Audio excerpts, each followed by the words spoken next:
ভাইরালতে আছো?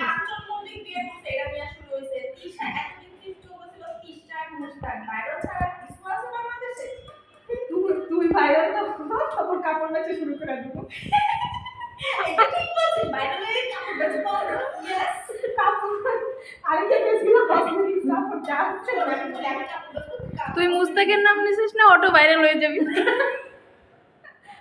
ভাইরাল হইলে গেছে বুঝছো, একটা দোকান দিয়া খাবার আসলে জান অর্গানিক কোনো কিছু নিয়ে না বা ইউ হয় না, ডিচ হয় না। আরে ভাইরালটা হয় আমি কাজ করছি তো আমি না কোনো ছেলে পাইতেছি না, বুড়া বেটারে বিয়ে করি, ওর নিয়ে লাইভ করি, আর ভাইরাল হয়ে যাবে তো তারপরের দিনই আমি কি করব, কাপড় বেচার লাইভ শুরু করে দিব। একদম ব্যবসা আমার আমি তো পাশে দাঁড়াই, আমি শালি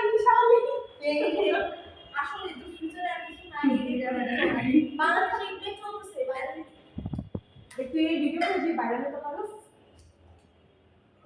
এই ভিডিওটা পুরো যদি ভাইরাল হতে পারো তাহলে যদি হয়